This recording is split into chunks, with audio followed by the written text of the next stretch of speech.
오늘은 믿음으로 의롭게 된다. 믿음으로 구원한다. 믿음으로만.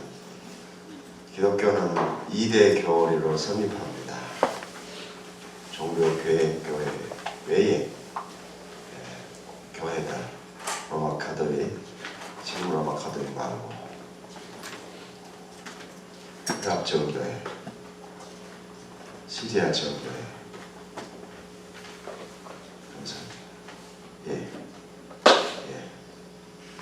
이 교회들을 우리와 같이 사별치 교리와 하나님의 성심의 교리 혹은 그리스도론 교리를 갖고 있습니다.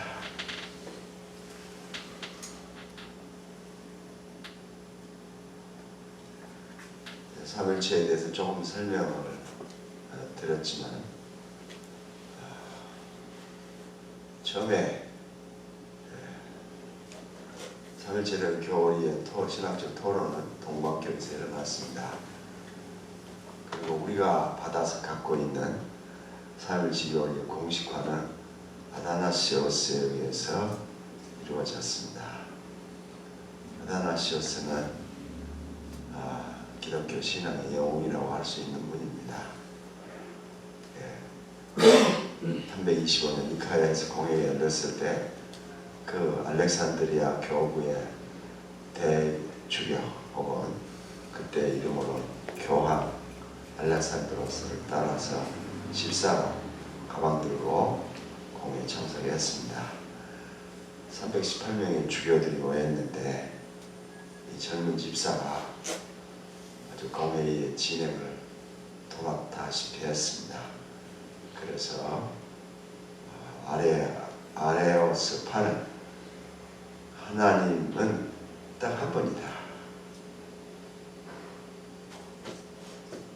그 유일한 실적 존재다. 유일한 단자다. 그러니까 그 신성을 다른 존재에게 나눠주는 건 불가하다. 그러니까 아들이 신성을 갖게 되는 것은 창조에 의한 것이지 아버지와 같은 신성을 가질 수 없다. 그렇게 아레오스파는 주장을 했습니다. 그래가지고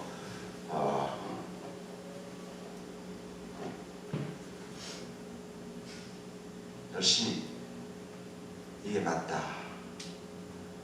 318년 아레오스가 알렉산드리아의 교구의 한 지역에서 장로 일을 받습니다. 장로니까 지금 우리 종교개혁교회 장로보다는 로마교회 장로니까 신부로 목회하는 사람이죠. 318년 그리스도는 하나님 아버지와 동일한 하나님의 son. 그는 아버지하고 유사신성을 갖지 동일한 신성 호모우시오일 수 없다. 호모이우시오. 요타 하나 들어갔어요. 요타. 그래가지고 313년 콘스탄티누스 대제가 기독교를 공인을 했습니다. 그리고 통일 로마 제국을 만들었어요. 로마는 하도 큰 나라이기 때문에 단일 황제를 두면은 권력이 너무 비대해지기 때문에 원로원에서 이렇게 황제를 2명씩 두었습니다. 그런데 313년에 기독교를 공인한 걸 발표를 했는데 11년에 콘스탄티누스 대제하고 막센치우스하고 싸웠습니다. 콘스탄티누스는 서방에서 군대에 의해서 황제로 추대됐고 막센치우스는 동방의 교황이었는데 동쪽에 아주 참주로 아주 악명이 많이 높았습니다. 그러니까 동쪽 사람들이 콘스탄티누스에게 글을 보내가지고 우리를 와서 구해주라. 이 어려운 이 잠주의 복장에서 구해달라. 그렇게 하니까 군대를 몰고 로마로 진격했습니다. 로마로 진격을 해서 막상 지구서 군대하고 싸우는데 싸움이 끝나지 않았습니다. 쉽게 끝나지 않는 거죠. 그러니까 콘스탄티누스 대제가 많이 당황을 했어요. 그걸 이기는 비법에 대한 버전이 한 2개 됩니다. 하나는 대낮에 주님이 십자가와 함께 공중에 나타나셔서 이 표로 십자가로 적을 묻히면 이길 것이라 그렇게 했다고 합니다. 다른 버전은 밤에 자는데 주님이 십자가와 함께 나타나셔서 이 십자가를 기호로 해서 적을 무찌르면은 완전히 승리할 것이라. 그러니까 아침에 일어나서 모든 군대들에게 전부 다 방패와 창에다가 십자가 기호를 붙였습니다. 그리고 막산치우스와 싸웠어요. 막산치우스가 패배를 했습니다. 그러니까 막산치우스를 티베르 강에다가 이렇게 떨어뜨리는 일을 하고 통일 로마 제국의 황제가 됐습니다. 그렇게 통일 로마 제국 황제이기 때문에 아우구스투스라고 하는 장엄자라 존엄자라 칭호를 주었습니다. 이렇게 해서 모처럼 로마가 통일돼서 한 제국이 됐는데 아니 교회에서 이렇게 별것도 아닌데 황제 눈에 보면 호모우션이면 어떻고 호모이우션 요것도 하나 들은가 안 들은가 무슨 차이가 있어요? 황제 눈에는 희한한 거 가지고 싸우니까 이러다가는 모처럼 통일된 로마가 이렇게 분열되겠다 싶어서 열심히 황제가 스페인의 주교를 알렉산드로 보냈습니다. 알렉산드로 대주교도 교황도 만나고 아레오스도 만나고 그래서 설득을 시켰어요. 근데 둘 다 완강한 겁니다. 입장을 바꾸질 않아요. 특히 알렉산드로스는 318년 아레오스가 그런 주장을 내자마자 주교들을 모아가지고 아레오스를 정죄를 했습니다. 그래서 아무리 해봐도 안 되니까 할 수 없이 325년 공회를 열었습니다. 이제 예수 그리스도 하나님의 아들이 본래 하나님이실 때 아버지와 동일 신성이냐 호모우시오이냐 아버지와 함께 아니면 유사 신성이냐 호모이우시오 이 문제로 크게 싸웠습니다. 아레오스파는 결코 양보하지 않죠. 그리고 아다나시오스는 호모우시오이라고 강력하게 주장을 했습니다. 그래도 결말이 나지 않는 거예요. 아무도 양보가 안 되니까 통일이 안 되는 겁니다. 그러니까 그 회의를 참관하고 있던 황제가 호모우시오를 넣어라 이렇게 넣었습니다. 호모우시오 아버지 아들은 동일 실체다. 동일 신성이다. 한 동일 실체다. 그래서 실체가 하나이고 동일하고 분화를 가라. 그러니까 한 하나님이다. 이렇게 해서 니카야 공회에서 3.15리가 2조 아들조가 확정이 됐습니다.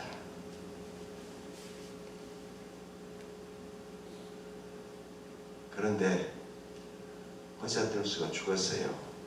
아들이 콘스탄티누스 황제에게 아들이 3명이 있었습니다. 제일 첫째가 콘스탄스, 두 번째가 발레로스, 세 번째가 콘스탄치우스. 3명의 황제가 아들들이 있었는데 10년 통치 기념마다 아들을 황제로 세웠습니다. 그때 황제는 아우구스투스라고 하는 장자라는 칭호를 만졌어요.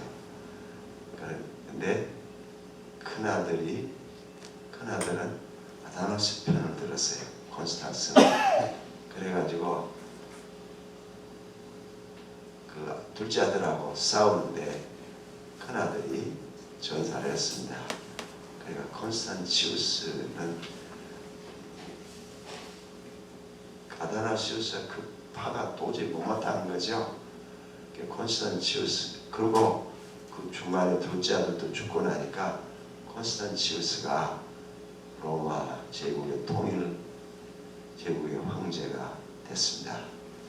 그런데 그 황제에게 콘스탄티누스가 그 콘스탄티우스에게 황제를 임명한다 하는 그 서한을 어떻게 이상하게 그 아레안파 신부에 의해서 그것이 전달이 됐습니다. 그러니까 아레안파를 좋아할 밖에 해요. 콘스탄티우스는 언제든지 아레안파 입장에 섰습니다. 그래서 여러 차례 지방 공연을 열어가지고 니카야 신경에서 호모우시오를 빼려고 했습니다. 수없이 모였어요. 그때마다 정통파에서 황제 폐하에 붙인 이 호모우시오를 넣도록 했으니까 빼면 안 됩니다. 그래서 못 뺐어요. 그렇게 해서 아버지와 아들과 성령이, 물론 성령은 381년 콘스탄티노폴리스 공회에서 확정됐지만 아버지와 아들과 아다나시우스의 신학적 논의 전개에 하면은 아들은 아버지의 신성이다. 아버지의 신성의 연장이 아들이다. 그러니까 아버지와 아들은 한 신성이다. 그러니까 한 하나님이라 이렇게 주장을 했습니다. 그리고 아다나시우스는 성령에 대해서도 381년 콘스탄티노폴리스 공회에서 성령제가 확정됐고, 그 전에 아다나시우스는 죽었는데 그거를 해결하기 위해서 공회가 열리기 전에 벌써 성령조에 대해서 아다나시우스가 지시를 했습니다. 그러니까 아다나시우스가 제시할 때 아들은 아버지에게 출생하셨고 동일한 신성을 가지시고 분화를 불가하다. 이렇게 한 하나입니다. 그렇게 주장을 했는데 아다나시우스가 성령조에 대해서 말을 했습니다. 성령은 아버지와 아들에게서 나오신다. 아다나시우스는 동방교우인데도 이렇게 서방교회와 같은 신학을 정결한 거죠. 성령은 아버지와 아들에게서 출현하신다. 그렇게 했습니다. 그래서 381년 공회가 열렸습니다. 380년 공회가 열리기 1년 전에 그때 황제가 데오도시오스인데, 데오도시오스가 니카야 기독교를 국교로 선포를 했습니다. 그리고 그때 당시에 성령을 피조물이라, 특히 마케도니오스를 중심해서 성령 피조물이라, 성령은 천사장이다, 이렇게 주장해서 토론과 대립이 첨예하니까 공회를 381년 콘스탄티노폴리스로 선출을 했습니다. 그때 콘스탄티노폴리스의 공회가 열릴 때에 그 공회를 주도한 사람은 카파도키아 세계여고가 있습니다. 바실레오스, 대바실레오스라 그래요. 그 바실레오스가 각 위격들의 특성과 그 출생과 출래를 말한 분이에요. 각 위격의 특성을 말했습니다. 바실레오스, 그런 대바실이에요. 그의 친구이고 제자가 어제 전에 말했던 나지안누스 그레고리오스입니다. 나지안주스 그레고리오스는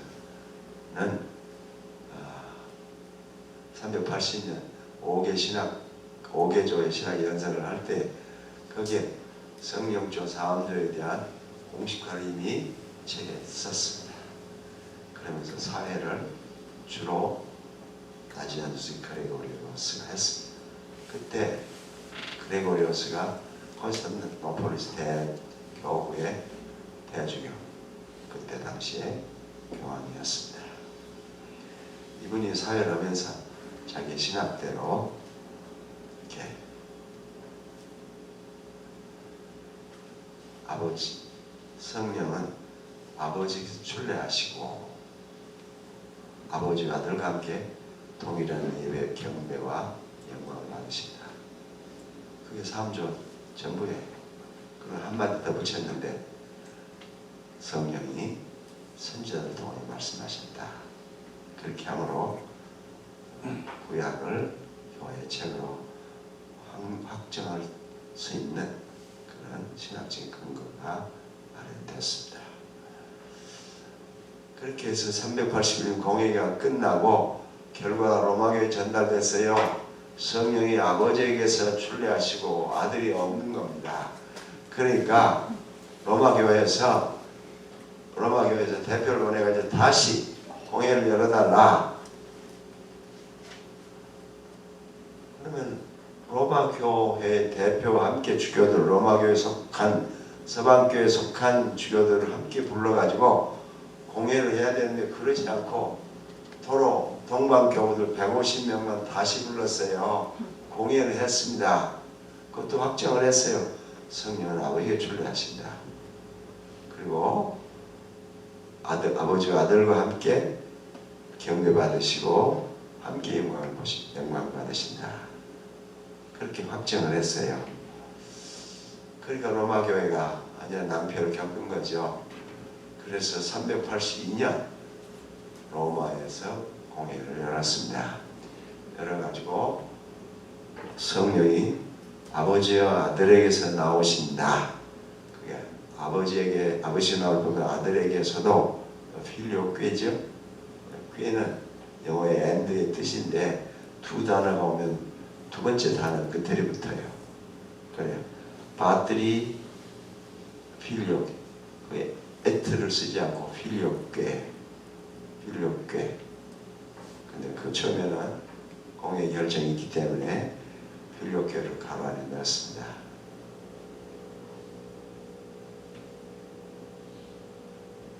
그러니까 동방께서는 가만히 있지 않겠죠? 아니 너희들이 서서히 주교들이 정한 공회의 결정대로 성령이 아버지에게서 나오신다고 안 하고 아들에게서 나온다고 그러냐. 그렇게 해서 시비가 되다가 1054년에 그것을 빌미로 해서 동방교회와 서방교회로 둘로 나뉘었습니다. 서방교회는 로마 가톨릭 교회가 되고 동방교회는 혈압 정통교회로 세워졌습니다. 이제 대강 삼치교회 형성 이 정도인데 이 교리가 기독교의 근본 교리입니다. 삼일치교리가 기독교의 근본 교리입니다. 삼일치교리를 인정하면 하나님의 성육신의 교리가 나오고 하나님의 성육신의 교리를 인정하면 또 삼일치교리가 성립해요. 삼일치교리를 부정하면 하나님의 성육신이 없어지고 또 아들이 피조물이면 성육신이 없어져요. 기독론의 교리 이렇게 해서 두 공회에서 325 니카야 공회하고 381년 콘스탄티노폴리스 공회에서 성령 삼일치교리가 확정이 됐습니다.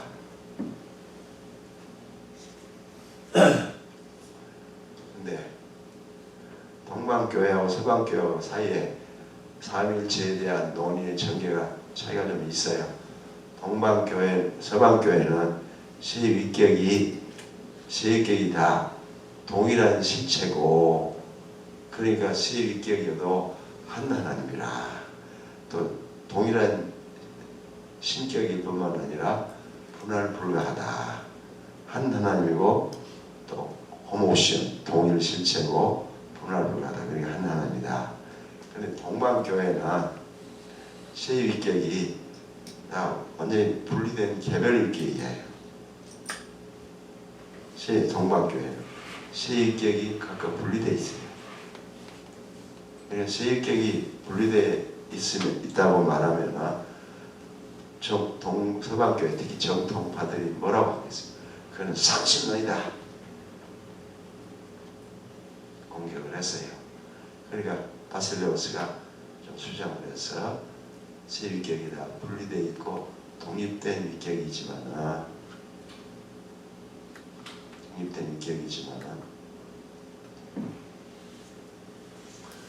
그 실체가 공동으로 같다.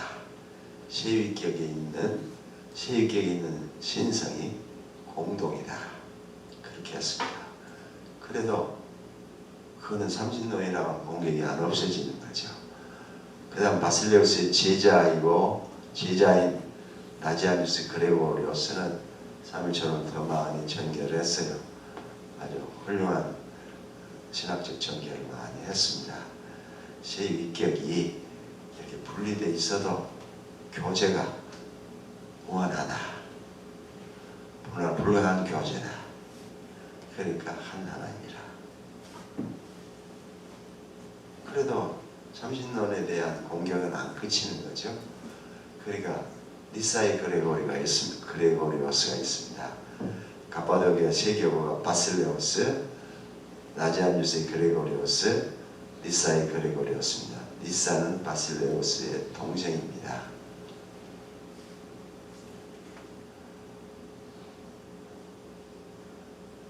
그러니까 세 독립된 위격으로 말하면은 삼신론이라고 하는 공격을 피할 길이 없으니까 니사의 그레고리오스가 페리코레스스라는 새로운 신학적 작업을 했습니다. 각 위격이 다른 위격 안에 있고 관통에 있고 함께 있다. 실체가 세6격이 공통이지만 세6격이 분리되어 있다는 데는 수정 가하지 않았어요. 세6격이 다 분리되어 있다. 그런데 그 세6격이 어째 하나님일 수 있느냐, 분리되어 있는 세6격이. 그래서 각 위격이 다른 위격과 함께 있고 안에 있고 다른 위격 관통에 있다. 그렇게 했습니다. 그 페리코레스스라. 그래도 이 가파도기아 세교구 바실레오스는 먼저 죽었지만은 나지아누스의 그레고리오스, 니사의 그레고리오스는 공에 참석했어요.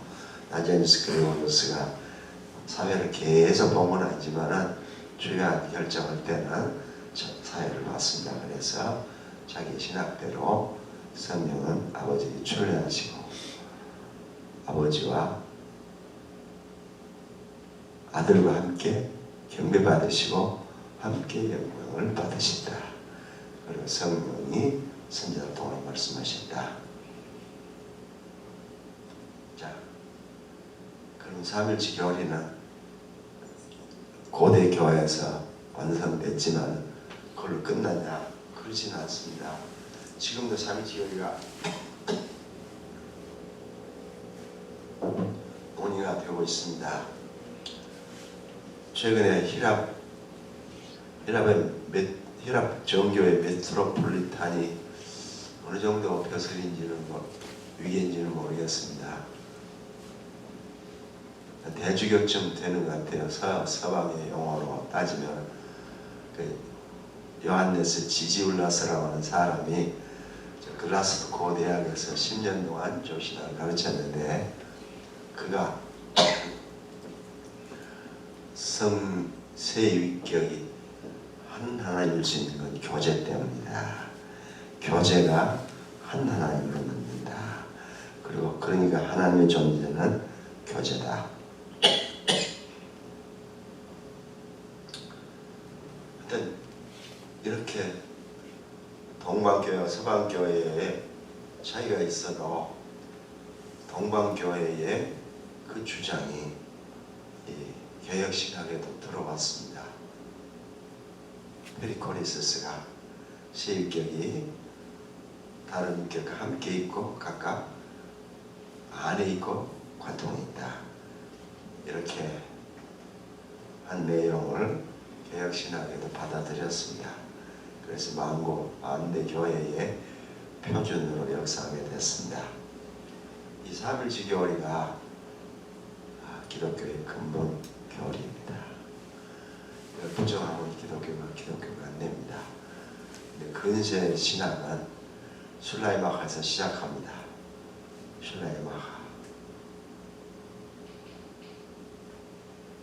1768년에서 1834년까지 프리드리히 슐라이마하 원래 개혁파 출신이에요. 독일 사람이지만 이 사람이 삼일체 교리를 전적으로 뒤집었습니다. 여러 가지 문제점이 있다. 전통적으로는 실체로 따져서 하니까 문제가 있다. 그러니까 삼일체를 그렇게 해서는 그 등급이 있고 아버지하고 아들하고 차이가 있다. 그러니까 만일에 아버지에게서 아들이 나오셨으면 서방교회대로 아버지에게서 아들이 나오셨으면 아버지보다 열등하다. 완전히 동등할 수 없다. 성령은 동방교회 주장대로 아버지에게서만 나오셨으면 아들은 아무것도 못하는 아주 무능한 존재가 되지 않느냐. 이렇게 해서 이렇게 전통적인 삼일체 교리를 따질 때 실체를 하지 않고 인간의 의식의 변형으로 따져야 된다. 슐라이마하는 인간이 신의식을 갖는다. 그거는 하나님이 있어가지고 하나님을 의식한다. 그런 의미가 아니고 전적으로 자기가 의존되어 있다. 하나님께 의존한다가 아니에요. 우리는 슐라이마하가 종교를 정의할 때 절대 의존 감정이라고 이렇게 배웠죠. 그래서 절대 의존이니까 이거 우리는 하나님의 주권을 강조해서 절대 주권자에게 의존한다 이렇게 생각하는데 그런 게 아닙니다.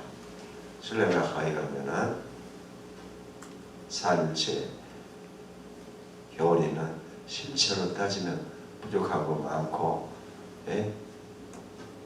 아들도 무능한 면을 드러내고 성령이 아들과 아버지에게서 나왔으면 서방교 주장대로 더 열등하다.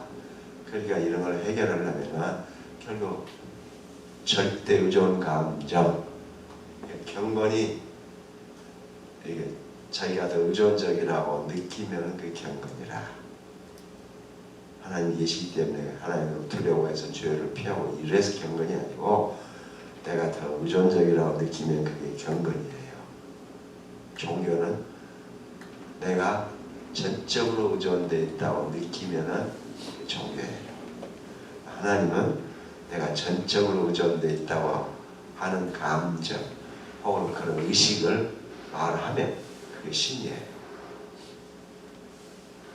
근세에 와가지고 삼일체 교리가 없어질 뿐만 아니라 하나님 존재도 저전하신 하나님 실질적인 존재로 존재하지 않아요. 그런 존재를 없애요.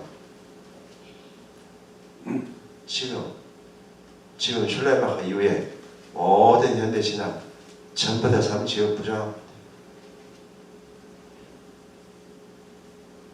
삼일체를 부정하면 그것만 빼고 그냥 잘 될 수 있냐? 그러지 않아요. 삼일체를 부정하면 교회가 다 망해요. 교회가 망합니다. 교회가 되질 않아요. 인간의 이해로는 삼일체를 이해하기 어렵죠.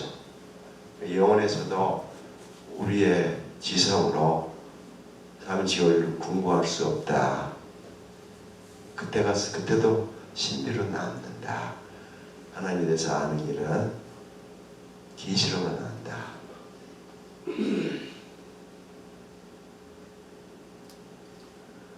현대신학은 19세기 초부터 시작해서 지금까지 삼위일체를 전적으로 부정합니다.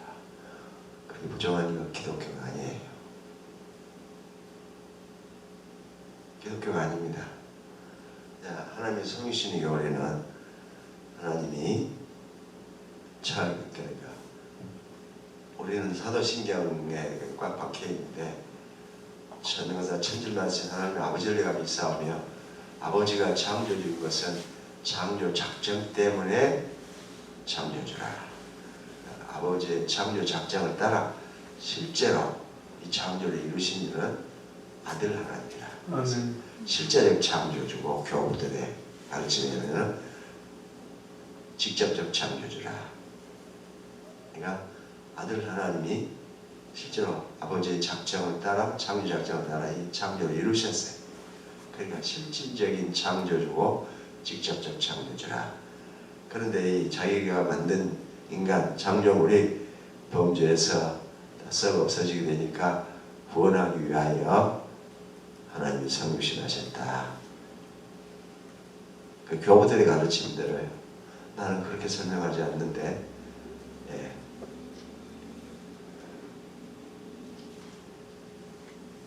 그런데 삼위일체 교리를 부정하면서 근세신학은 인간 예수입니다. 슐레마하에 있어서 왜 예수가 하나님의 아들이냐? 예수 안에 아주 전적인 의존 감정, 그게 신의식이에요. 전적인 의존 감정이 있었다. 그런 면에서 그가 하나님의 아들. 혹은 좀 더 쉽게 말하면 그 안에 신성이 하나님에 대한 의식이 충만했다. 그러니까 그가 하나님의 아들이다.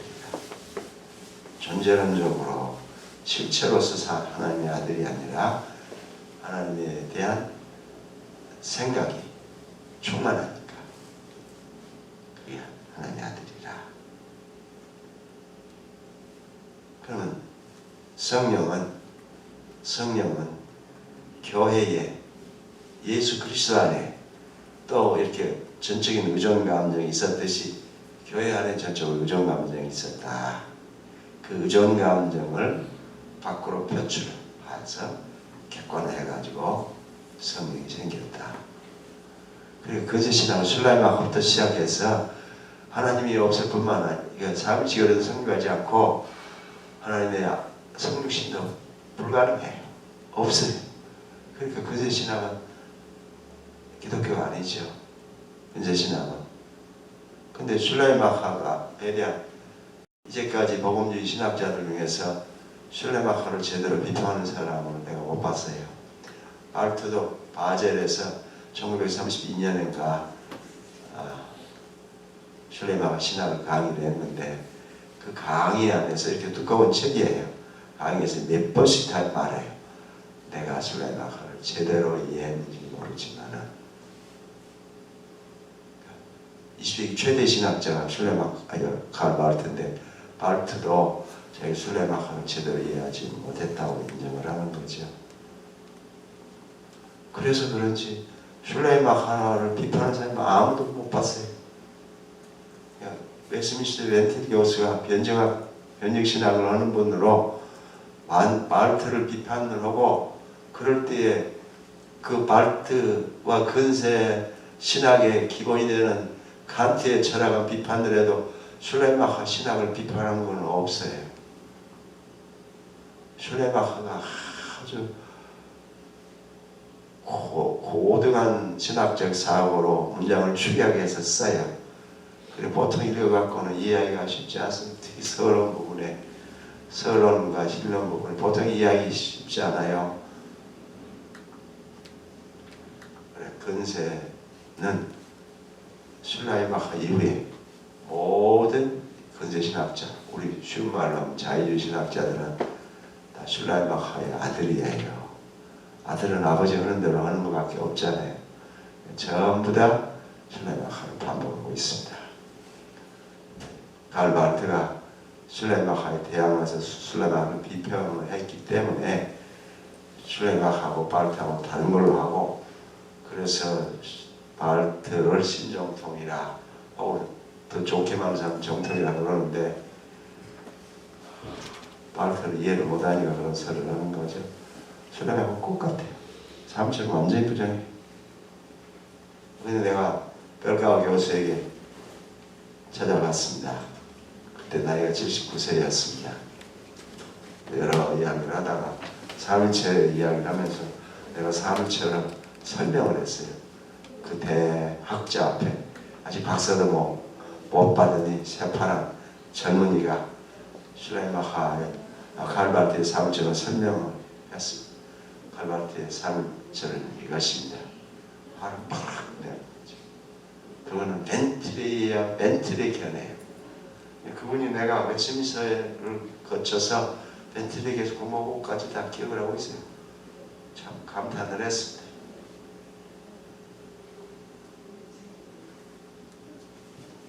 별가오가 어제 말했던 대로 바르트 신학에서 은총의 승리라는 책을 쓰고 바젤로 바르트를 만나러 갔을 때에 바르트가 이미 별가오의 그 책을 읽은 거죠. 그를 얼마나 만족해서 좋게 말해주니까 좋게 그러니까 자기 부인에게 소개하면서 이 별가오 교수가 나보다 더 내 교회학을 더 잘하는 분이요. 그렇게 소개를 했다고 암스테르담의 파닥에 퍼져 있었습니다. 근세 신학은 삼일체 교리가 없습니다. 하나님의 성신의 교리가 없습니다. 그러니까 기독교가 아니에요. 구원 종교가 아니에요. 불가능합니다. 삼일체를 인정하면 하나님의 성신 교리가 성립합니다. 하나님의 성신 교리를 인정하면 삼일체가 교리가 성립합니다. 두 교리는 별개가 아니고 하나로 연결되어 있습니다. 기독교는 인간의 이성으로 이해할 수 없지만 삼일체 교리 하나님의 성신의 교리를 꼭 붙들어야 합니다. 그래야 교회가 되죠. 이거는 공통 기독교 전체 교회가 붙들고 있는 교리입니다. 로마 교회는 바티칸공에서 1962년부터 65년까지 바티칸에서 공회를 열면서 신학을 완전히 바꿨습니다. 삼일체 교리를 없애고 하나님의 성신 교리를 없앴습니다. 그래서 신학과 교회 관행은 완전한 이교가 됐습니다. 그럼 하나님도 없는데 어떻게 성립하느냐? 1870년 19세기 말이죠. 바티칸에서 바티칸 공회를 열었습니다. 그때 결정한 중요한 교리상이 교황 무류설입니다. 교황이 교황으로서 앉아서 신앙과 신학과 윤리와 도덕에 관해서 다른 것에 대해서도 말할 때도 완전히 오류가 없다. 이렇게 했습니다. 그러니까 우리가 믿는 창조주 하나님, 전능하신 하나님, 자존하신 하나님, 그 하나님이 없어도 그냥 그 말은 교황이 무류다. 교황이 가르치면 오류가 없다. 그렇게 이해할 수 있는데 그런 게 아니에요. 교황이 무료하다고 하는 거는 교황이 신이란 말입니다. 교황이 신이에요. 창조주 하나님, 구속주 하나님은 없어도 교황이 신이 돼 있어요. 그리고 그 일을 예수가 주도해서 교황이 무료설을 교리로 확정을 했습니다. 그러면 교황의 무료설을 작성한 것은 그거는 신으로 만드는 일이니까 신으로 올려주고서 권력은 누가 장악합니까? 그 일을 추진하고 집행한 예수가 다 장악한 거죠. 그래서 로마 교회의 교육과 행정을 모든 부분 예수가 다 장악을 했습니다. 우리는 삼일체 교리를 굳게 붙들어야 합니다. 종교개혁교회는 삼일체 교리와 기독론 교리, 하나님의 성신의 교리와 함께 이신칭 교리를 갖고 있습니다. 루터는 이신치 교리가 교회에 서고 넘어짐의 조항이라, 그 교리란 말이죠. 교회에 서고 넘어짐의 조항이다. 이신치 교리를 붙들면 교회가 교회로 서고 안 그러면 교회가 무너진다. 그렇게 했습니다. 1517년 이신치 그때 교황이 바티칸에다가 베드로 성당을 크게 짓는데 돈이 모자라요. 그러니까 꾀를 내가지고 면죄부를 발행을 했습니다. 그래가지고 이 면죄부를 사면 면죄부를 사가지고 이거 땅 헌금함에 닿는 순간 교황의 권세로 연옥에 있는 영혼을 천국을 보낸다. 그렇게 해서 태츠리 열심히 독일에 와서 그 면죄부 발매를 했습니다. 그걸 반대해가지고 1517년 마르틴 루터가 비텐베르그 성문에 95개 조항의 반박문을 냈습니다. 그거는 이제까지 한 번도 생각도 못하는 일, 즉 교황의 권위에 대한 도전이 일어난 것이 그렇죠? 문명의 한 수도승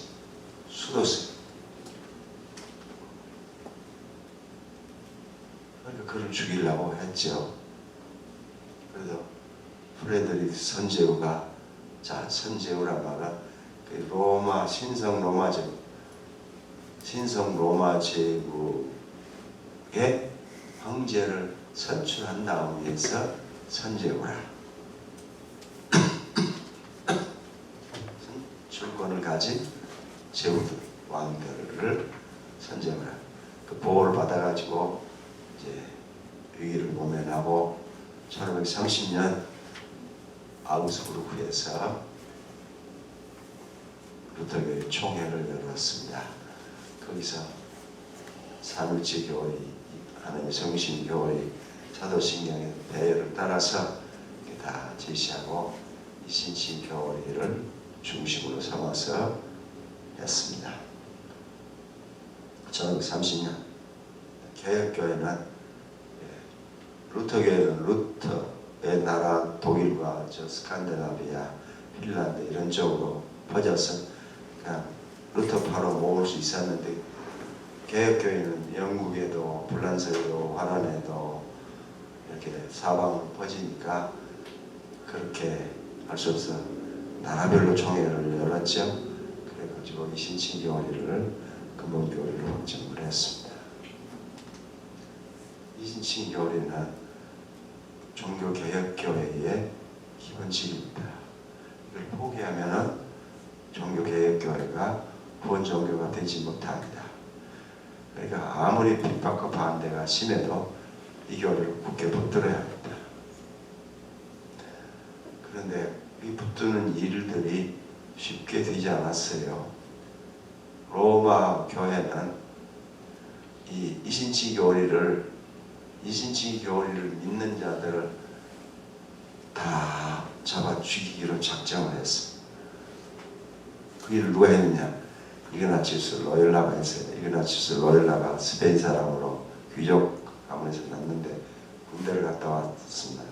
발에 부상을 입고 돌아와가지고 아주 경건하게 살라고 굴에 들어가서 아주 묵상을 하고 그렇게 했습니다. 밥도 빵 한 조각 먹고 하루를 지내고 그렇게 하니까 수염이 그냥 귀신처럼 험하고 이끼가 낄 정도로 그렇게 험했습니다. 그걸 보던 신부가 이그나치우스 그게 급하지 않다. 그게 급하지 않다. 더 급한 일이 생겼다. 루터파 이단을 박멸하는 일이 필요하다. 그래서 1534년에 6명으로 예수회를 구성을 했습니다. 어째서 예수회라고 했는지. 그래가지고 철저하게 서약을 해서 교황을 엄연히 앞세우고 교황을 위해서 충성을 다하고 이신치 교리를 믿는 모든 사람 만나는 대로 다 죽인다.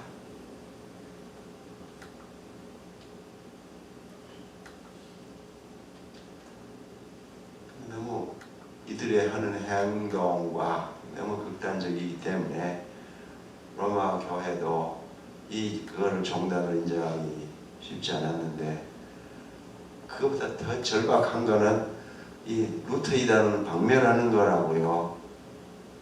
그냥 정통파, 루터파, 종교개혁 사람들만이 아니라 자유주의도 개혁파, 이 종교개혁 교회에 속해 있으면 다 죽이도록 그렇게 했어요. 1540년 세워진 지 6년 만에 종단으로 교황이 승인을 했습니다. 그러면 이제 정식 종단이 됐어요. 마음대로 활동할 수 있죠. 그러나 루터파 이단을 잡아 죽이려면 이 루터파 이단들을 정죄하는 결의가 있어야 되지 않겠습니까? 그러니까 이 세워진 지 얼마 안 되는 예수회가 교황에게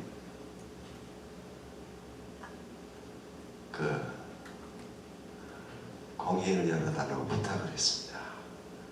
1545년 바티칸에서 공회가 열렸습니다. 이 전체 공회의 기간은 18년이에요. 1기, 2기, 3기로 나눠요. 1기, 2기 때는 전통적인 로마교 주교들 이런 분들이 주로 했는데, 3기 때는 예수가 다 독차지했어요. 그러니까 결의했어요. 이신칭의 교리를 믿는 자는 교회에서 제외된다. 또 신뢰 믿음, 그냥 믿기만 하고 선행도 없는 주장을 하는 사람, 그런 믿음은 결코 구원에 이를 수 없다. 그리고 칼빈의 예정교리도 정죄했습니다. 종교개혁자들이 말한 모든 내용들을 다 정죄했어요. 그래, 1545년에 공회를 열어가지고 1563년까지 18년간 공회를 했습니다. 그래서 개신교의 모든 믿음의 조항들은 다 이단이에요. 이단으로 정죄를 했습니다. 그러니까 이제 이단으로 교회가 정했으니까 이것에 근거해서 종교개혁파에 속한 모든 사람들을 잡아 죽일 수 있죠? 무자비하게 했습니다. 심지어 애기 배 여인의 배도 갈라가지고 뱃속에 있는 아기도 죽이고 여자도 죽이고, 비행이 말로 못해요. 너무 심했습니다. 그러니까 반발이 많겠죠. 1773년 교황이 예수회를 파문을 했습니다.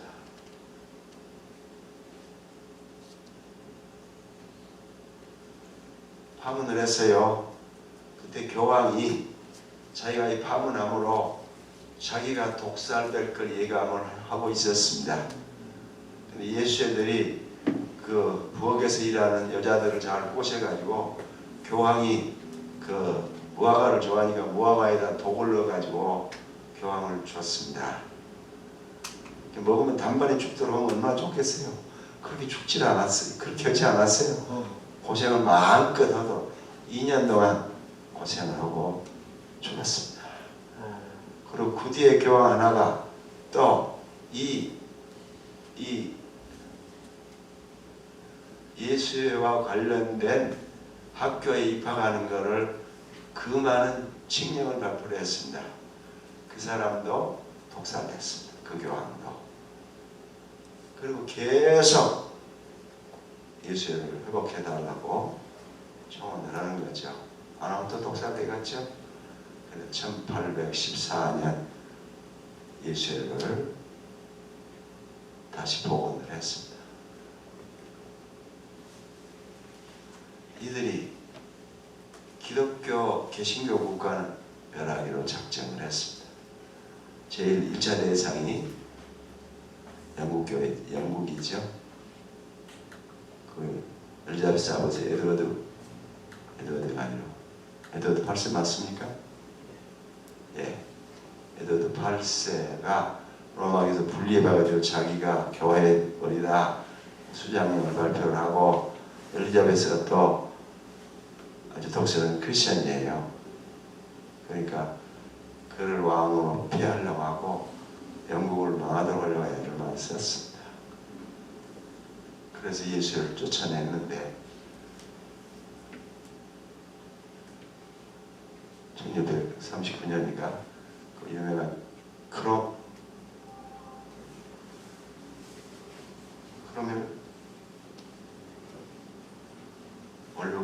유명한 장군이 있죠. 개신교 장군 때 다시 들어오도록 허용을 해주었습니다. 이 사람들 한 나라에서 쫓겨나면 또 기다렸다가 또 부실부실 또 들어오고 또 들어오고,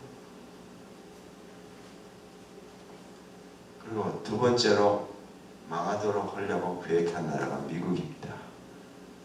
미국은 유럽의 은행가들하고 예수와 합작해서 남북전쟁을 일으켜서 둘로 나누기로 한 것입니다. 그러니까 링컨이 남북전쟁 때 대통령 아니었습니까? 그때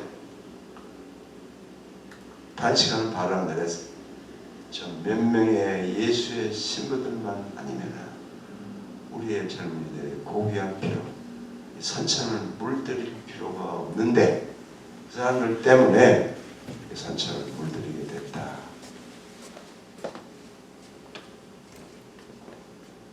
그래, 링컨이 이게 남북으로 나누어서 싸울 때에 이 연방을 구하기 위해서 전쟁해가지고 승리를 이끌었습니다. 그런데 승리를 이끌고 머리전을 시키려고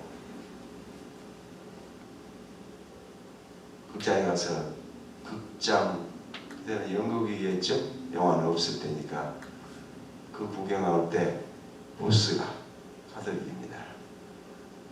보스가 카톨릭이에요. 카톨릭 신자.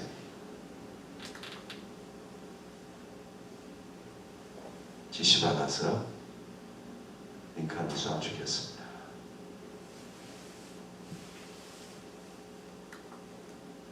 완전히 미국이 개신교 나라로 출발한 곳이죠. 청교도 정신으로. 그렇게 하고 그것만으로 끝난 게 아닙니다. 종교개혁으로 구라파의 약 반 정도를 잃어버리니까 이걸 실질을 회복하기 위해서 사방의 아시아와 아프리카와 남미에 선교사를 보냈습니다. 대대적으로 선교를 해서 남미는 포르투갈하고 스페인 사람들이 와서 나라를 세우고 오시니까 그들을 다 모아들여서 가톨릭 세력을 하고 일본, 중국 이런 데 열심히 했죠. 최근에 어떤 종신절반 목사가 임진왜란도 예수의 신부들이 부추기고 일어났습니다. 그렇게 이야기를 하더라고요. 증거가 있냐 이때.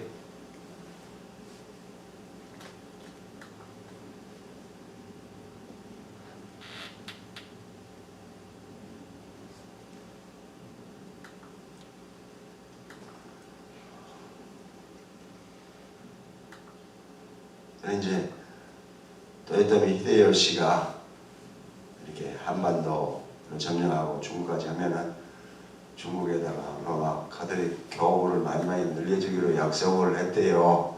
그러니까 열심히 하고 조총도 그 사람이 가져다가 일본 군대를 무장하도록 한 거죠. 예수의 행적은 말도 못하면 나는 책 읽어도 다 막 기억을 해가지고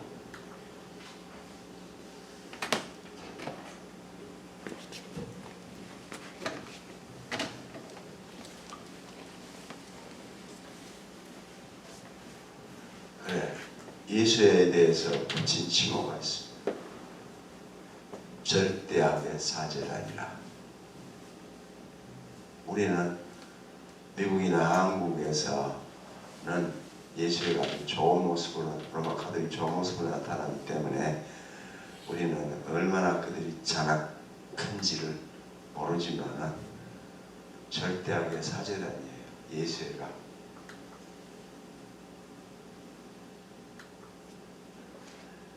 그래.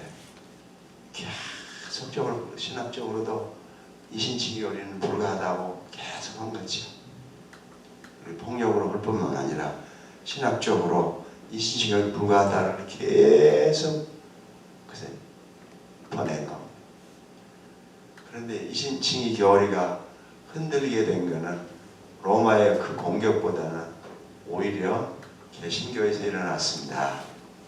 18세기 영국에서 부흥운동을 일으킨 웨슬레가 이 부흥운동을 일으키면서 종교개혁의 하고는 다르게 이렇게 전개했어요. 심지어 왜 토마스 아퀴나스도 우리가 선행을 할 때에 하나님의 구원은혜의 도움으로 선행을 한다. 구원은혜의 도움으로 선행을 한다. 구원은혜의 도움으로 선행을 하는데 왜 선행이 공로가 되냐? 은혜는 그땐 도와요. 토마스 아퀴나스 13세기 로마교회 신학자. 은혜는 돕고 도움받아서 본성이 일을 해요. 그러면 공은 본성이 하는 것에 돌아가요. 그러니까 본성이 일을 하니까 공로가 됩니다. 공로가 돼요.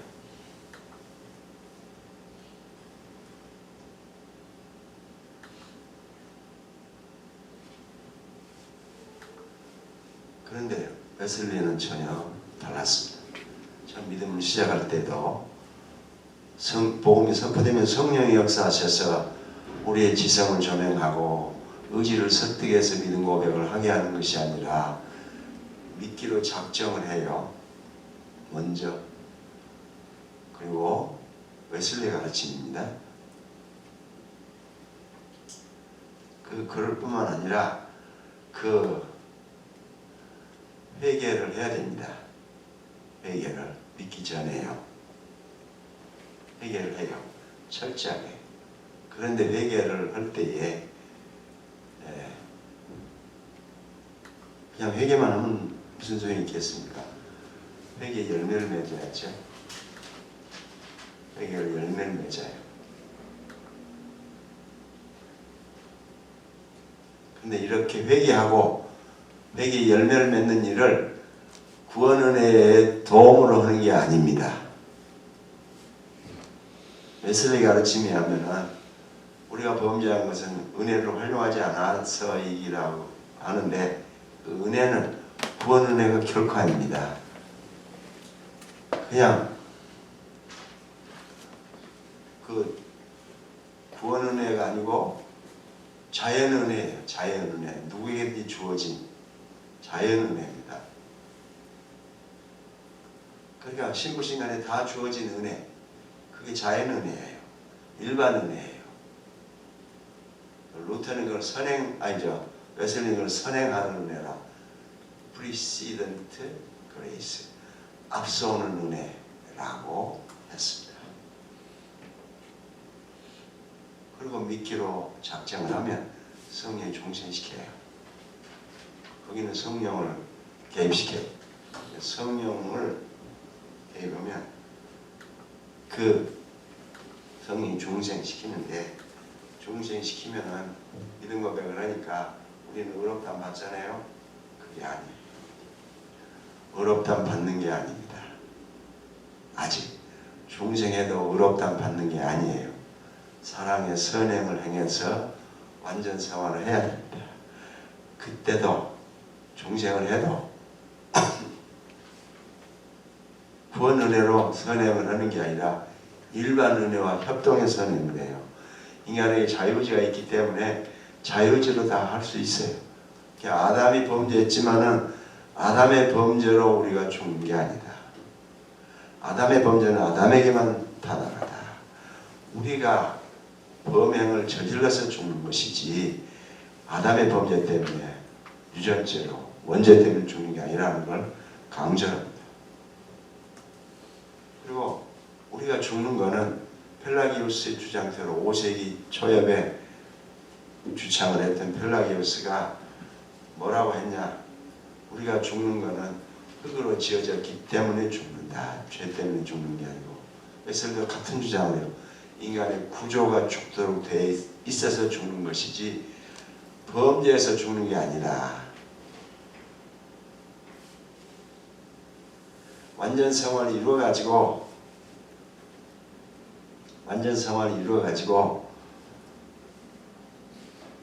도달을 하면 그때 의롭다 함을 청해. 우리는 예수 믿을 때, 믿음 고백할 때 의롭다 함 받고 출발하는데 웨슬리의 가르침에 의하면은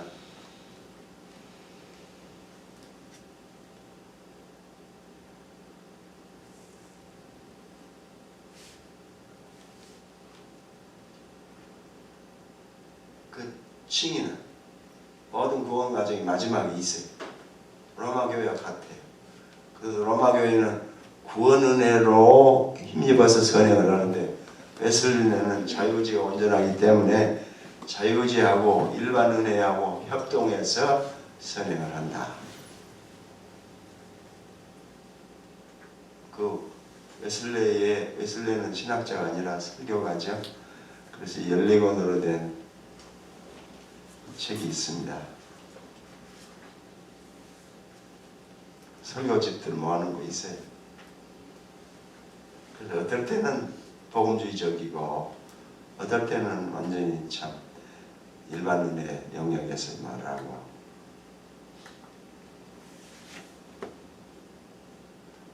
그래. 웨슬리의 이 주장이 미국에 건너갔습니다. 그래서 완전주의나 완전 성화에 의해서 의롭다 받는데 완전 성화도 잃어버릴 수 있어요. 구원을 이룰 수 있는 거죠. 완전 성화도 잃어버릴 수 있어요. 근데 우리 종교개혁은 개혁교회는 성도의 견인 비록 범죄하고 실수하고 떨어져도 하나님 구원을 입히셨으니 끝까지 붙들어서 구원 은혜에서 탈락하지 못하게 하신다. 끝내는 구원을 이루게 하신다. 웨슬리에 가면은 완전 성화도 잃어버릴 수 있어요. 구원도 잃어버릴 수 있는 거죠. 이것이 우리 장로교에 들어오게 된 거는 미국에 이 웨슬리의 신학사에서 미국에 전파됐습니다.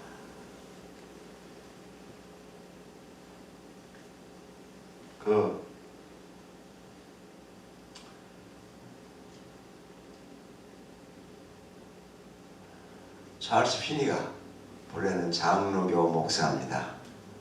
19세기, 18세기에 영국에서 웨슬리 부흥운동이 일어났죠. 19세기에 찰스 피니가 장로교 목사인데 이 사람이 목사 되기 전에 변호사 사무실에서 어깨너머로 법 공부를 좀 했는가 봐요. 실제 변호사는 아닙니다. 법 공부를 해가지고 법으로 치면 죄인을 의롭다고 하는 것은 불가하다. 의인이어야 의롭다고 하지 죄인을 의롭다는 건 불가하다. 찰스 피니의 주장이에요. 그래서 완전 성화를 완전주의로 받아들여가지고 열심히 부흥운동을 했습니다. 찰스 피니가 그 사람이 미국 교회의 부흥운동을 교회 성장의 동력으로 도입한 사람이죠. 찰스 피니. 근데 이 부흥운동을 자꾸 할수록 교회가 부흥하고 잘 되는 게 아니라 망해가는 걸 느끼고 이제 부흥운동을 그만하고 오벨린 칼리지를 세워가지고 완전주의를 열심히 추천을 했습니다. 그것이 장로에 퍼져 들어왔어요. 그러니까 믿음으로만 그렇게 된다 하는 데서 행함이 종교교회 내 본론으로 들어오게 된 겁니다. 그래서 믿음으로만 구원에 이르고 선행은 그 믿음의 결과로 의롭다함의 결과로 한다 하는 의식이 흐려지게 돼가지고 문제가 참 많게 됐습니다. 그런데 이 신칭에 열리는 공격은 여기서 끝난 게 아닙니다. 20세기 들어와서 소위 세관점 학파라 New Perspective of Paul, 폴에 대한 세관점 학파라 세관점 학파. 그 영국 사람 E.P. 샌더스가 시발을 했습니다. E.P. 샌더스는 영국 옥스퍼드 대학의 신약학 교수였어요. E.P. 샌더스가 바울이 예수 믿음으로 넘어간 거는 율법을 못 지키고 유대교를 배도해서 넘어간 게 아니고 하나님이 율법 외에 율법을 흠없이 잘 지켰지만은 율법 외에 믿음으로 구원 얻는 새로운 길을 내셨으니까 그리로 넘어간 것이지 유대교를 배도한 게 아니다. 그런데 미국 듀크 대학 남부의 명문대학이죠. 명문대학에서 E.P. 샌더스를 교수로 청빙을 했습니다. 거기 앉아서 이 세관점 학파, 그러니까 믿음과 행함을 같이 해야 완전한 구원이 된다. 이거를 미국에서 듀크 대학에서 가르치니까 미국 전역을 가서 확성기를 내고 발언하는 것이 됐죠. 이게 전부 다 퍼져나가서 미국 대학들에.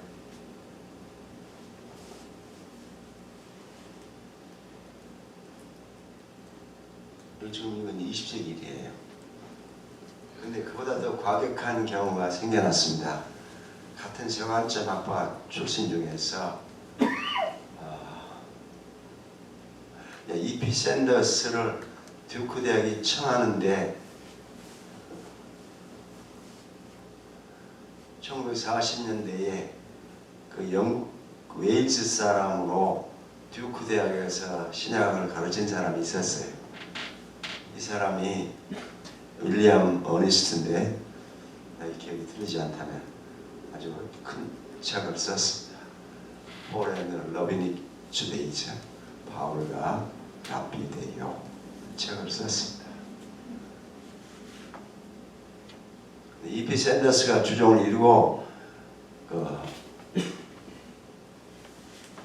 영국 사람이 있죠.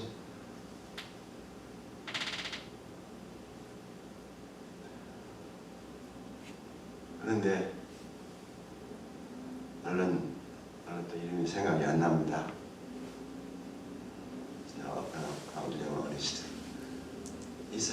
이 사람도 옥스퍼드 교수예요. 신약학 교수입니다. 아주 대담한 주장을 해요. 로마서가 주로 이신칭 교리를 중심하는 책 아닙니까? 갈라디아서는. 로마서에서 바울이 말하는 이신칭이는 바울에 대해서 폭력을 가하는 것이다. 바울에게 개인이 예수 믿어서 의롭게 된다는 거 없다.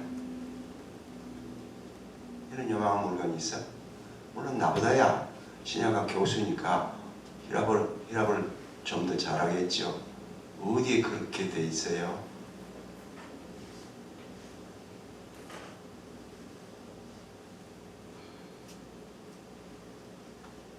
옥스퍼드 교수였습니다.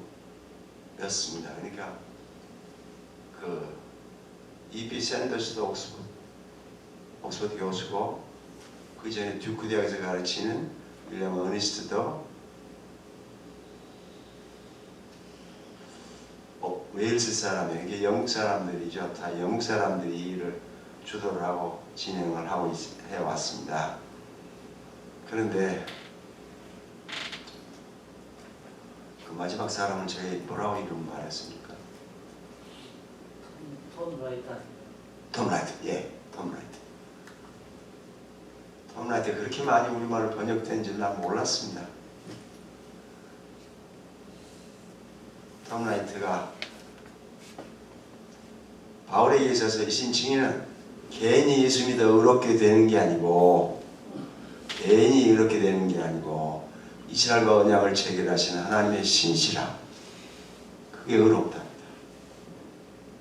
하나님이 이스라엘과 맺은 언약에 신실하셔서 끝까지 언약을 지키셨다. 하나님이 예수 그리스도를 메시아로 세워가지고 이때 메시아는 메시아는 유대교식으로 메시아지 하나님의 성신형으로 메시아가 아니에요. 메시아를 세워가지고 그 언약에 신실하셨다. 그래서 이스라엘이 믿는 하나님이 유대인들이 믿는 하나님이 참 하나님이고 이거를 예수 그리스도로 하여금 전 세계에 알게 했다. 하나님 이스라엘에 끝까지 이스라엘과 맺은 언약에 끝까지 신실하사 언약을 이뤄내셨으니까 이 언약의 신실함을 어렵다 합니다. 증인하고 해야 돼. 이 사람은 후기 유대교 사상하고 이비 샌더스 그 앞에 어니스를 합쳐가지고 이런데 처음에 읽으면 혹해요. 혹합니다. 톰 라이트의 말을. 왜냐하면 예수 그리스도를 확실히 도입을 해서 말하거든요. 그리고 우리로 예수 그리스도를 통해서 유대인들이 믿는 하나님이 참만 하나님인 걸, 그걸 전 세계 하나님인 걸 알게 하셨다. 우리도 예수 믿음으로 구원받아 하나님의 자녀가 된다 소리는 안 하고 우리도 아브라함의 가족이 된다. 그렇게 설교하는 분 만나면은 후기 유대교 사상으로 말하는 걸 아시고 그런 사람은 다음에 더 이상 못 쓰도록 하셔야죠. 그래서 제가 톰 라이트가 이단이라고 단언을 했습니다. 서울에서. 그래 전주에 갔더니 전주에 영국 가서 공부하고 온 목사가 있어요. 예, 제가 이 톰 라이트가 이단이라고 정죄한 거 들었습니다. 얼마 전에 영국에서 옥스퍼드에 신약학원 온 총신 출신 목사가 있어요. 그래, 갔을 때 톰 라이트의 사상이 아직도 영국 옥스퍼드에 강하더냐? 별로 없습니다. 별로 없습니다. 미미합니다. 모르겠어요. 그래 연구하지 않았으면 얼마나 잘 알지. 이제는 로마 교회하고 기독교 교회 계통에서 인식교회를 공격하는 수준에서 지금 후기 유대교가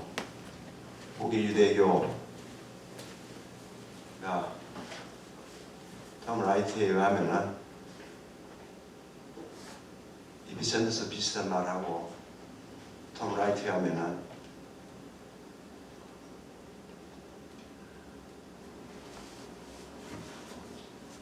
감기가 좀 떨어진 것 같았어요. 왜냐면 담이 떨어졌거든요. 근데 추위는 많이 느끼고요. 그래서 좀 머리가 어리어리해요. 그래서 말이 좀 잘 안 나옵니다. 예, 양해하십시오.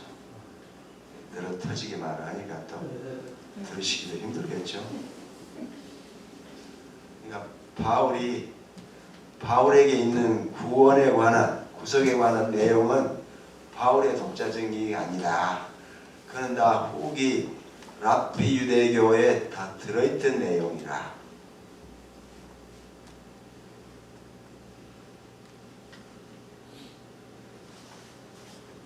거의 그걸 잘 밝힌 부분이 윌리엄 어니스트인데 그 바울과 랍비 유대교라는 책에 상당히 두꺼운 책에 빡빡하게 썼는데 기억에 남는 게 없어요. 읽어도 가짜니까 기억할 필요도 없는 것 같죠. 근데 이제 후기 유대교 톰 라이트는 그래 교회에 일어난 천년기 사상이 후기 유대교에 일어난 예루살렘 성전이 70년이 망하고서 그 유대인들이 신정론을 피게 왜 이스라엘이 물론 우리도 잘못했지만 우리보다 더악한 로마에서 망했는지를 설명하는 신정론을 폈어요. 그 책은 오늘 저자 이름은 무명이지만은 제2 에스라스하고 제2 바룩스하고 제4 에스라스 이 두 권에 어떻게 하나님이 이스라엘 멸망시키지 않는가? 왜 예루살렘 멸망시키지 않는가? 성전을 회파하지 않는가? 하나님의 구원 경륜을 전혀 모르는 사람들이죠. 그러니까 그따위 엉터리소리를 하는 거죠. 하나님 예수 그리스도 구원을 다 이루셨으니까 이스라엘이 더 이상 민족적, 국가적 단위로 있을 필요가 없는 거죠. 그러니까 하나님이 성전을 회파, 그냥 놔두는 성전 제사가 왜 중단되겠습니까? 중단 안 되기 때문에 하나님께서 물리적인 방식, 물리적인 세력으로 그걸 회파하신 거죠. 디도 장군이 3년을 예루살렘 포위를 했습니다. 식량이 떨어지니까 사람들이 탈출해 나왔어요. 나오는 쪽쪽 잡아서 십자가에 매달았습니다. 그 수가 9,000명이에요. 미국이 넓고 그래서 집도 널찍널찍 이렇게 짓고 그렇지만 9,000명의 십자가를 달 장소가 별로 있겠습니까? 그러니까 디도 장군이 진격 명령을 내려서 예루살렘에 들어갔습니다. 그때 예루살렘 인구가 115만이라고 합니다. 다 죽였어요. 2만을 포로로 잡아서 로마로 갔습니다. 성전에 일하는 제사장들 다 죽였습니다. 그리고 성전에 불을 놨습니다. 성전 내부를 금으로 장식했어요. 병사들이 그 불에 타니까 금이 녹아서 내려오고 돌통으로 들어가니 가만히 있겠습니까? 밀고 또 하죠. 여기 넣기 바쁜 거죠. 그래 돌 위에 돌 하나도 첨 놓이지 않으라는 주의 말씀이 글자대로 했습니다. 이제 그리스도 제사가 다 완성됐으니까 이스라엘을 제사하는 유대 백성들을 남겨둘 필요가 없는 거죠. 그러니까 다 성전을 헐고 제사장 다 죽이고 다 회파하고 백성들 다 죽인 거죠. 그 옛날에 115만의 인구가 살았으면 얼마나 큰 도시입니까?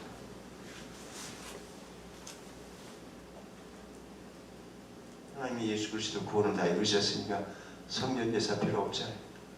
그냥 하나님이 물리적 세력으로 회파하셨어요. 그리고 제사장이 남아있으면 또 성전 지어가지고 또 제사할 거 아닙니까? 그러니까 제사장을 다 죽였습니다. 지금 그래서 세력들이 DNA 어찌 조작을 해가지고 제사장들을 만들어낸다 그러는데 글쎄 그렇게까지 될지.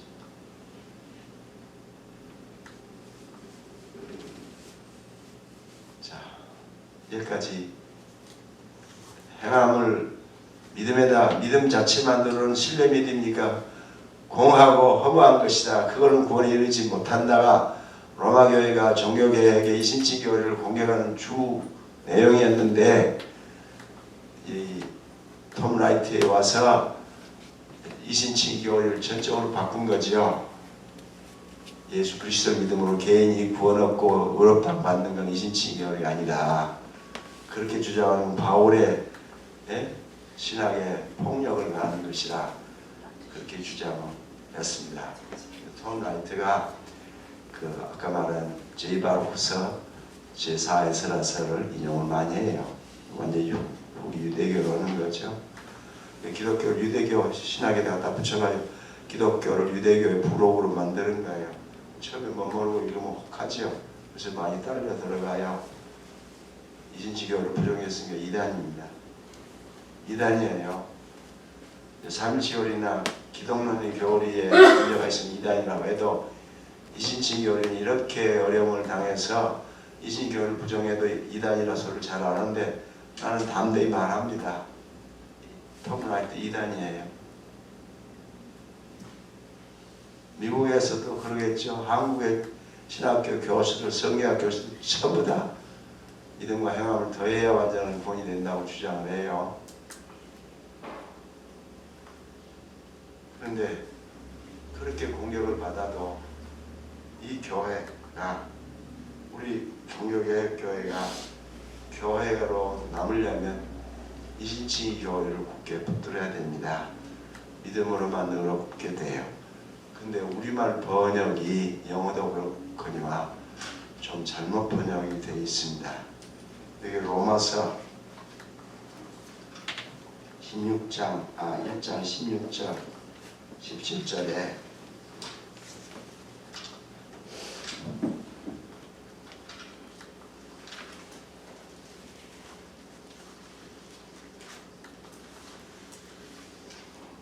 우리가 아는 성경 구절로는 의인은 믿음으로 말미암아 살리라고 돼 있어요. 근데 신약에 인용된 그 질문이, 그 본문이 호데 디카이오스 에크 피스테오스, 믿음에서 에크, 믿음으로 의인된 자가 살리라. 믿음으로 의롭게 된 자가 살리라. 믿음으로 의인인 자가 살리라. 그게 바꿔야 돼요. 우리 둘을 분리해 놓으니까 믿음으로 말고 다른 방식으로 의롭게 되는 것이 있고, 예? 그다음부터는 이제 어떤 믿음으로 의롭게 된 게 아니라 어떤 방식으로 의롭게 됐는데 이제 그러니까 사는 거라. 신약에서는 믿음 외에 다른 방식으로 의롭게 되는 것이 없어요. 믿음으로만 의롭게 돼요. 그러니까요, 로마서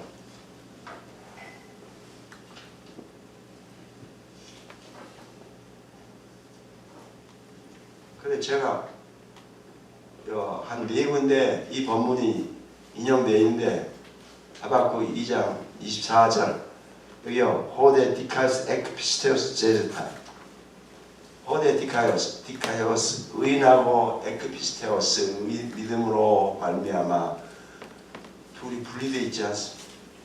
의인 믿음으로 의롭게 된 자가 살아요. 우리는 믿음으로 하고 의인을 떼어놔가지고 다른 방식으로 의롭게 되는 것인데 그 사람은 산다, 그 사람은 영생 얻는다, 그렇게 하는 거죠. 그래서 이 개혁교회 내에도 율법을 지켜야 완전한 구원에 이른다고 하는 내용이, 그렇게 생각할 만한 내용이 있어요. 이제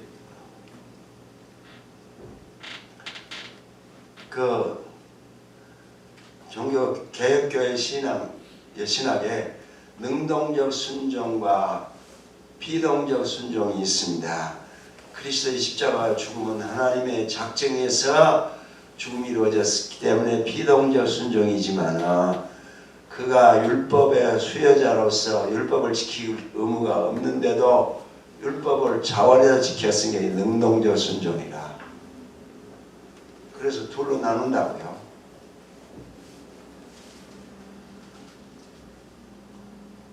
예수 그리스도의 십자가의 죽음으로 우리 죄 용서를 받고 영생은 그리스도가 율법을 지켜서 얻은 의를 우리에게 증거함으로 된다. 나도 그 전에 강의안으로 기독론을 썼을 때는 배운 대로 그렇게 반성 없이 썼습니다. 다시 이번 책 쓰면서 듣고 세상이 이럴 수 있냐? 내가 너무너무 놀랐어요. 이럴 수 있냐? 내가 아무렴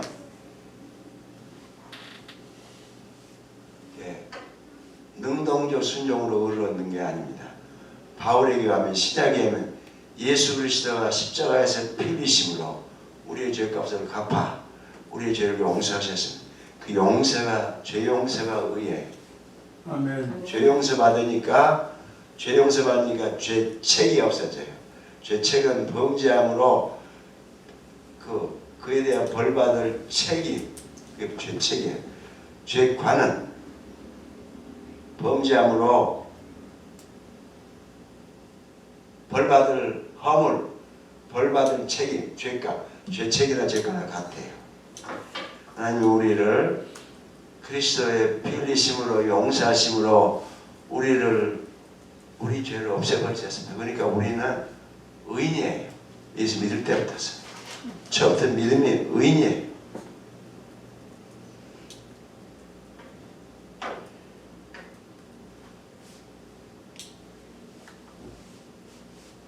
그리고 예수 믿을 때 그리스도의 피 흘리심으로 우리 죄가 용서됐어요. 그러니까 벌받을 책임이 없어졌어요.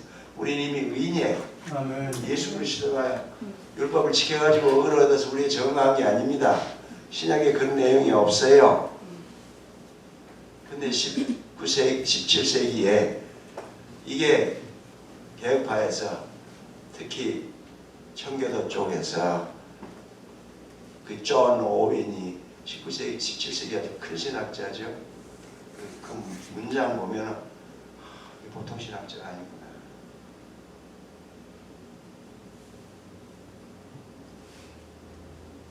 존 오웬도 그리스도께서 십자가에 못 박혀 죽으심으로만 죄와 의 문제를 해결했으면은 그렇게 오래 사실 필요가 없다.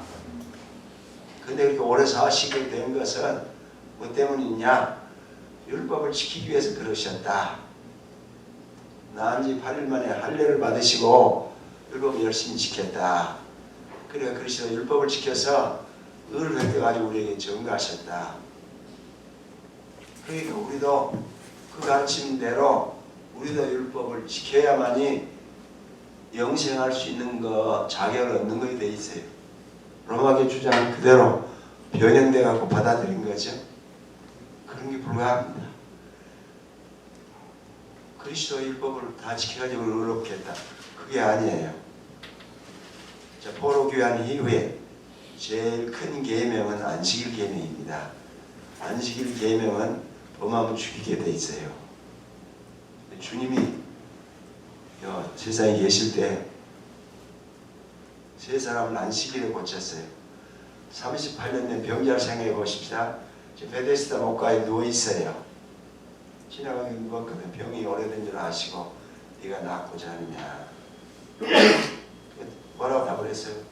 내가 내려가는 사이에 다른 사람이 나보다 먼저 가므로 내가 고침을 받았어. 도문 서답보고 있는 거지. 그것만 아는 거지.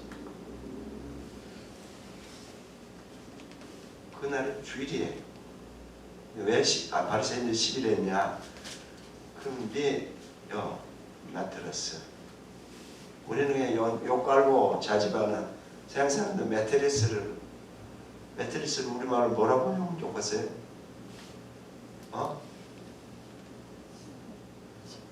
매트리스에 누워있다. 그걸 지고 가는 거예요. 안식일날. 이런 안식일 크게 범한 죄를 지으면 되겠어요? 그 다음 소경 고쳤습니다. 그냥 내 떠라. 눈만 만지고 그냥 떠라. 보라. 그러면 좋았을 텐데 침을 뱉어가지고 진흙으로 이겨가지고 눈에다 바르고 신라무 옷에 가서 씻거라. 그 주일이에요.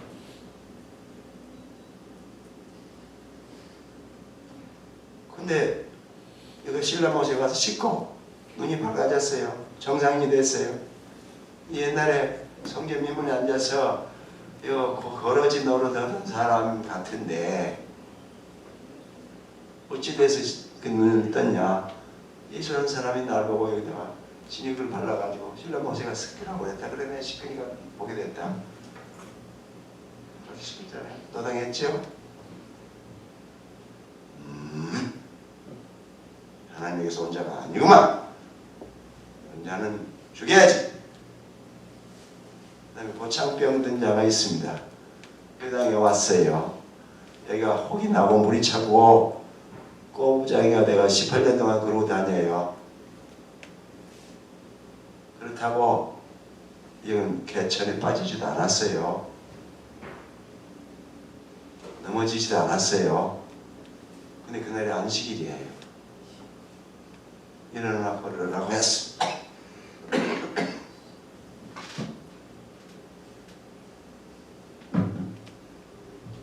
자, 에스라가 포로 귀환 후에 율법을 풀어서 가르칠 때 안식일 계명을 가장 중시했죠. 그래도 우리도 그 영향을 받아서 장로교는 안식일 준수를 크게 강조했죠. 근데 미국의 안식일 제도가 왜 없어졌습니까? 내가 듣기로는 70년대 초반인가 펜실바니아 주지사가 안식일날 상점을 열도록 하겠다고 공약을 했어요. 당선이 됐습니다.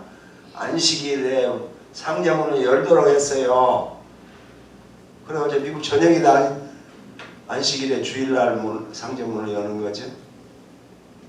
이제 저는 보수적이라 안 합니까? 안 해? 주일날 상점문 안 열어? 식당도 안 해? 식당 왜 해나? 여기 좋은 동네네.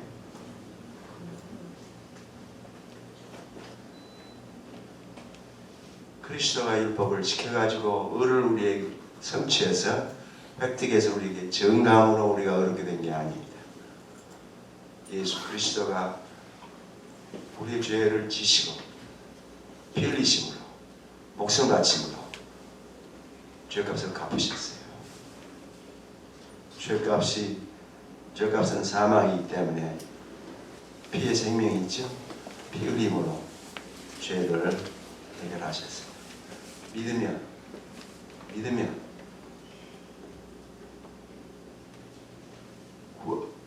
구원받을 믿기만 하면 어렵다고 하세요. 선행이나 그런 게 아니에요. 또 종교개혁교회에 이렇게 행함이 강조될 수 있는 거는 그 화란에 알미니안파 혹은 항론파가 있습니다. 그 개혁신학에 반대해서 다른 주장을 했다고 레몬스트란트라 항론파라 그래요. 1605년에 야코부스 알미니우스가 화란의 대학이 처음으로 생긴 대학이 레이덴 대학입니다. 레이덴 대학의 조이신학 교수로 임명됐어요. 알미니우스가. 그리고 1608년 자기의 신학을 표현하는 5개조를 발표했습니다.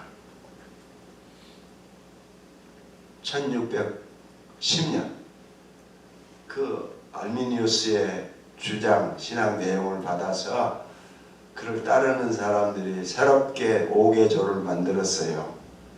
그 1개조에 보면은 하나님 분명히 예정하셨다고 되어 있습니다. 예정을 부정하지 않았어요. 근데 그렇게만 말하면 좋겠어요. 끝까지 고칠 수 없는 사람. 끝까지 고쳐질 수 없는 사람은 예정에서 제외된다. 그러니까 예정된 것도 나한테 다 자기 있는 거예요.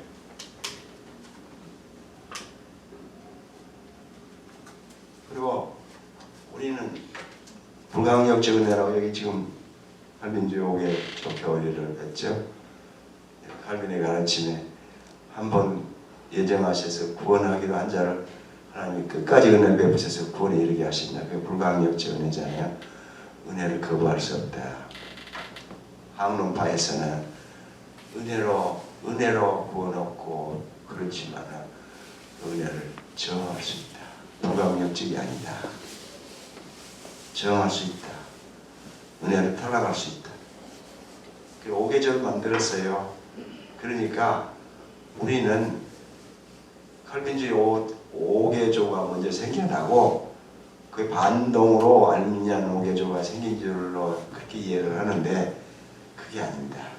알미니안파가 알미니우스를 따르는 사람들이 혹은 화라는 항론파가 5개조 주장을 했습니다. 그냥 제일 처음에 전적 부패 튤립을 하면 전적 부패. 근데 자유의지는 그렇게 없을 만큼 부패된 게 아니에요. 네, unconditional 무조건적 선택. 그렇게 고칠 수 있는 사람만 예정하시고 구원에 이르게 하시는 게 아니라 우리 같은 사람. 나는 그래요. 만일에 그러니까 알미니안파의 5개조 중에 첫 번째 조항이 맞는 내용이라 하면 나는 구원이 못 이룬다.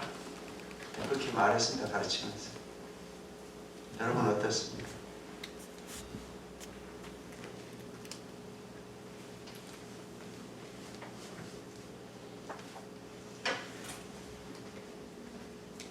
그 다음에 리미티드. 그러니까 그리스도의 속죄 사역이 선택된 자들, 예정된 자들에게 국한하다. 그게 지금 리미티드 어토먼트죠. 근데 그리스도는 죄를 해결하면서 모든 인류가 구원 얻을 수 있는 길을 여셨다. 나머지는 선택사항이죠. 구원 얻고 하는. 그러니까 그 다음에 이제 튤립, 그 다음에 B가 성도의 경이 중간에 은혜에서 믿으면서 탈락할 수 있다. 은혜를 잘못 써서 게으르거나 이래도 은혜를 잃는다. 우리도 그렇게 하면 안 되고 열심히 은혜를 잃지 않도록 노력해야죠. 내 힘을 하는 게 아니라 은혜를 하는 거지. 그러니까 어제 말씀한 대로 주 예수님 내가 주 믿는 고백을 한 번 해갖고 안 되는 거죠. 계속 해야죠. 그런데 그냥 내 힘을 하는 게 아니라 주님 내가 이렇게 주를 믿는 믿음 고백을 늘 하도록 그렇게 만들어 주시옵소서. 나도 그래요. 아침에 일어나 기도할 때 주님 오늘은 주 예수님 내가 주 믿는다고 믿음 고백을 쉼없이 하게 해 주시옵소서. 저녁에 잘 때는 뭐라고 하는 줄 아십니까? 주님 내가 오늘도 믿음 고백을 온전하게 못했습니다. 주의 피로 이 죄를 씻어 용서해 주시옵소서. 우리는 반역자 용서는 처음부터 그렇게 잘하기가 어려워요. 그러니까 그렇게 기도해야죠. 안 그러고 내 힘으로 오면은 내 힘으로 오는 거에 대해서 공로가 나한테 오잖아요. 은혜로 되는 거지.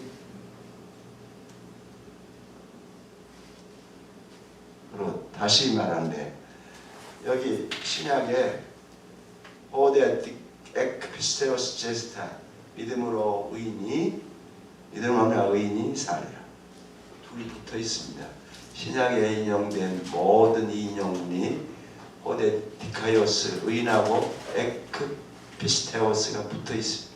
믿음으로 그렇게 다른 건 없습니다. 우리가 무슨 선행을 하고 우리가 무슨 좋은 생각을 갖고 있겠습니까? 우리는 가만히 있으면 예수 믿을 때 성령의 역사에서 새 사람 만드셨지만 옛 사람 뽑아버린 게 아니에요. 그게 옛 사람 역사가 다 일어납니다. 늘 일어나요.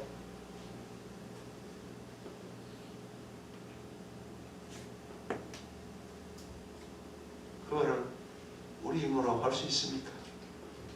지금까지 수도원 생기고 개신교도 수도원이 있죠. 그거 다 내 힘으로 하려고 해가 생겨난 일입니다. 271년 혹은 72년 성 안토니오스가 애굽에서 수도원을 처음으로 세웠습니다. 그 수도원을 세운 성 안토니오스 전기를 그 유명한 아다나시오스가 썼어요.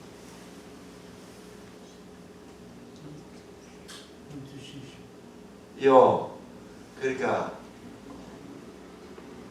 요한 1장 7절의 말씀을 이해하고 적용했더라면 수도원 안 생겨도 좋았을 것인데 또 주 예수님 내가 주 믿는 고백을 늘 하도록 가르침받았으면 그래 안 해도 됐을 텐데 예수를 믿어도 그렇게 죄의 욕망을 이길 길이 없으니까 어떻게 합니까?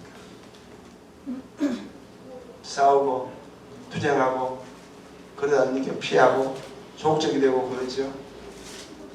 육의 욕망이 일어나면 그걸 즐기고 싶지 이걸 물리칠 마음이 없는 게 우리의 문제점이에요. 우리의 약점이에요.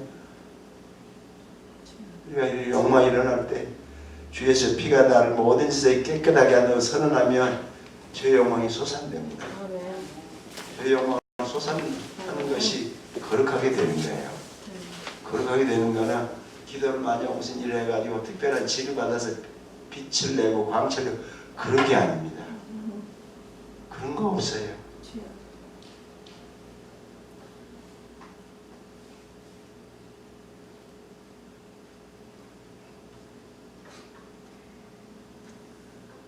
자, 이거 완전히 믿음으로 해요. 말씀을 해요. 젊은이가 무엇으로 그 행실을 깨끗하게 할고 행함으로 아니고 말씀으로 됐죠. 그 말씀이 복음이에요. 복음의 내용을 선포함으로 이 사람이 이게 주 예수의 피가 나를 모든 것을 깨끗하게 한다고 선언하는 것이 복음 선포에 내 개인이 내게 하는 선포예요. 그리고 주 예수님 내가 주 믿습니다 믿음 고백을 그렇게 하는 것이 주를 모시고 사는 길이죠. 다른 길이 없어요. 왜 그 훌륭한 교우들이 중간에 훌륭한 신학자들이 이런 가르침을 안 했는지 모르겠어요. 또 종교계 개혁교회 내에 율법에 대한 강조가 들어올 만한 이유가 있습니다. 칼빈이 율법을 생활의 규범으로 세웠어요. 그것까지는 좋았습니다. 그런데 강조가 더 나갔어요. 어떻게 해요? 율법이 그리스도 밖에서는 그리스도 상관없을 때는 죽이는 일을 하지 마라 망하게 하고 그리스도 안에서는 율법이 살리는 일을 한다. 북이 유대교와 똑같은 율법에다 구원 기능을 부과했어요. 그러니까 우리도 율법을 지켜야 의롭다를 받은 줄로 생각을 하게 된 거예요.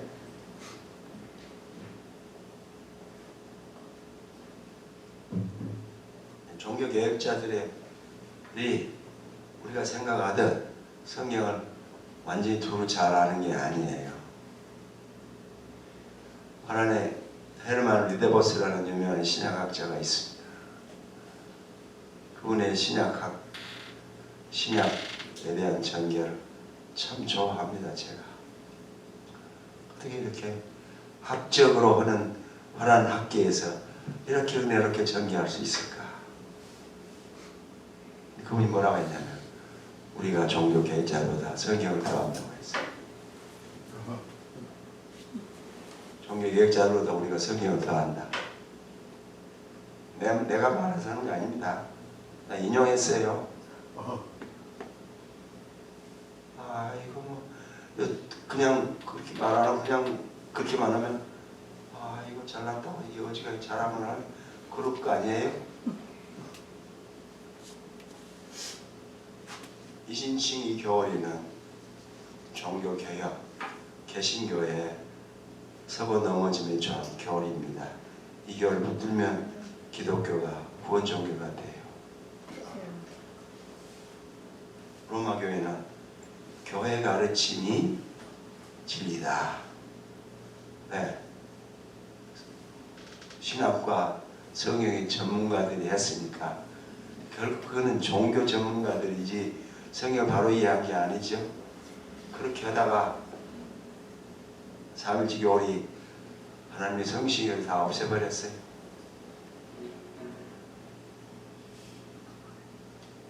그러니까 이신칭이 교리로 믿기만 함으로 구원이 된다고 주장을 해서 주장하는 종교개혁교회를 그렇게 무자비하게 죽일 수 있어요. 지금도 이게 끝나지 않았습니다. 끝까지 가요. 언제까지요? 지금 이 예수회가 적그리스도에게 다른 부분하고 손을 잡고 세계 단일정부를 목표하고 있습니다. 단일정부를 세울 때 1차 목표 소재가 복음주의 그리스도인이죠. 거기서 갖고는 안 됩니다. 이런 거는 신문에 나지 않습니다. 잡지에도 나지 않습니다. 그러니까 몰라요. 근데 그 배면에 있는 진행되는 내용을 알면은 참 힘들구나, 어렵구나. 그래서 길은 뭡니까? 전능자에게 부탁하는 것 뿐이죠.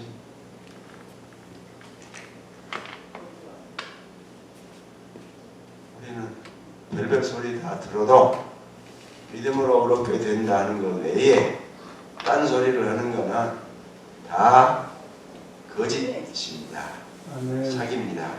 그래서 우선 이신칭 교리를 굳게 붙들고 흔들리면 안 될 것입니다. 오늘 강의 마치겠습니다.